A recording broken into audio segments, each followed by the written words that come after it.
Hello, in this video I want to give you a high-level look at DashboardFox and invite you to schedule a live demo so we can talk more about your specific use case and answer your questions.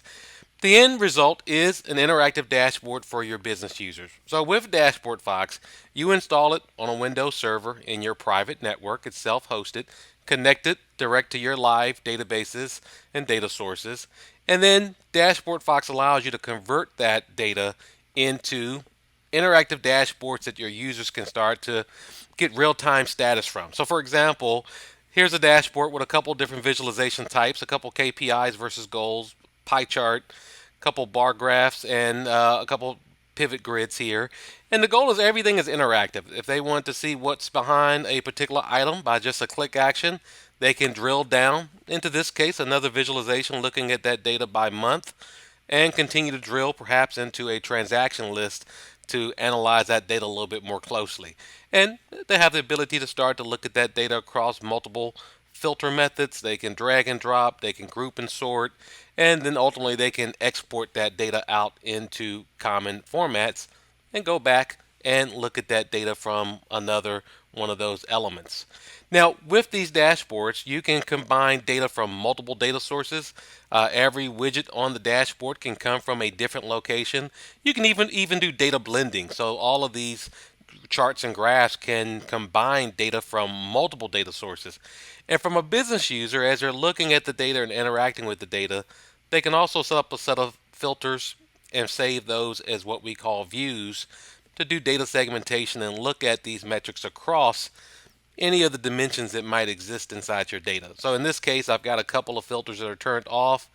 I'll turn on the account filter and you'll see that that dashboard will automatically update for this particular umbrella corporation, and a user can quickly go through and pick a different option or turn on other filters to kind of see that data represented exactly how they want. And what's nice is if they do the drill down action, all of those filters carry forth into your drill down reports as well. So a powerful drill down. Now, behind this, there's a level of data security so that you can have this one dashboard provided to as many different audiences and segments as you like, and set up data policies so that every individual person sees only the information that they should have access to. And they can also set up their own personal views and their own personal filters so that everything is set up exactly the way that they should see. So this saves a lot of time when it comes to building. Now, the next section is the dashboards, and it's the document section. And this is where all of the reports that a user has access to run and view can be stored from a team perspective. Lots of permissions in here. You can set up permissions at both the folder and at the report level, so you can control exactly who sees what information.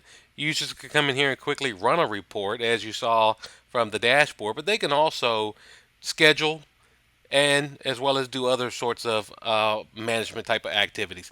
The scheduler is pretty powerful. They can pick self-service schedule any frequency they want, and they can schedule not just for themselves, but they can also schedule for their teammates and customize that message and pick the format of how they want that to be delivered via email. And all users have their own personal My Schedule area where they can manage those scheduled activities without having to go and get a higher privileged user to do that for them. And they also have their own private library, which is useful for storing their own reports, their own dashboards, as well as a favorites location where they can quickly get access to the reports that are most common to them. Now, every report that you have in this documents library was created by someone with composer rights within your organization. This is where you're going to build those reports for your team. And it starts with the concept of selecting what we call a DashboardFox app. These are semantic layers. They sit on top of your raw data that sits in that database, and to convert that into user-friendly information makes it really simple for them to start to build simple and complex reports. So for example, if I were to pick one of these apps, you'll see that I've got that broken out into what we call document categories. These are kind of like the use cases of that data. And if I pick one of those categories, then I've got a report tree here. And to start making a report, I just simply select the fields that I want in my data set. And you'll see that as I do this, DashboardFox is doing a dynamic query against that database to bring that data back real time. Only 50 records. We're not slamming the database at this point. And from a user perspective, if that's all they needed, they could save this report. But the power is to be able to go in and add criteria and formula without having to know anything about the database or write any code. This is our concept of a codeless report builder. And you'll see that they can quickly convert data, look at this month, or even make a dynamic report where they prompt the user each time they run this report for the date range. They can go in and easily add formulas as well as doing very custom types of formulas. So it's a very advanced formula builder here. And again, you can do data blending and add those formulas across multiple databases as well.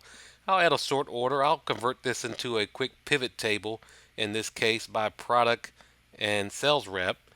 You'll see without writing any code, I've taken that raw data set, turned it into more of a summarized data set, and then I've got a lot of different visualization options where I can quickly tie that into a chart. I'll do a stack bar. This is going to be a very busy report, but you'll just see the concept that from raw data into a prompt where I can pick a date range. I'll just go ahead and bring back everything that I can turn this report into a visualization and now be able to save this and give it permission groups and store this out in the library so that other members of my team at that point could start to use it. Or if I'm not finished, as the case, I can save it in my private library and then easily edit that report and finish that up at a later date. So with DashboardFox, you have the ability to connect to any database in your environment, any ODBC compatible or relational database. You'll see that out of the box, we're going to have support for Microsoft SQL and Oracle and MySQL and PostgreSQL. Everything else will be ODBC, and many of your API-driven products, your SaaS tools, have an ODBC driver these days that you can use that as well. We only have read-only connectivity to the database. We're never writing to that database.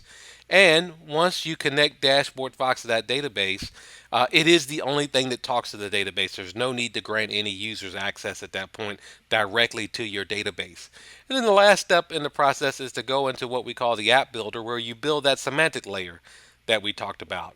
And by connecting to your database, DashboardFox will see every single table and every single view that you have in that database, and you'll be able to bring those tables in, build relationships between those tables, and then build that report tree which you expose out to your users. So there's a lot of concepts here. There's application logic that can be built into this. There's column level security in that you control exactly what users can see from your database. And then as I mentioned before, there's row level or data level security where you control exactly what fields they see. And as you build those policy constraints against your app, for example, to limit someone to seeing just themselves, you're able to assign that to a specific user or a team of users and control exactly what every individual can do dynamically. I'll point out the admin features really quickly, but you have the ability to set up your own email server.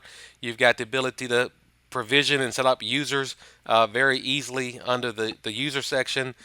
There's a team capability. So as I mentioned, you have the ability to group people from a permission perspective in terms of what data they can see, as well as what reports and folders they can see in the library. And then there's also the audit. So you have one place where you can know how everybody's leveraging your data, who's logging in, who's logging out, what reports are they creating, what reports are people running. So you have a great understanding of user adoption, but also what data is valuable in your organization. So very high level look, but I'd love to take a look at your particular requirements and see how DashboardFox can help your environment. So reach out to us at dashboardfox.com and schedule a live demo, and we'll be happy to discuss.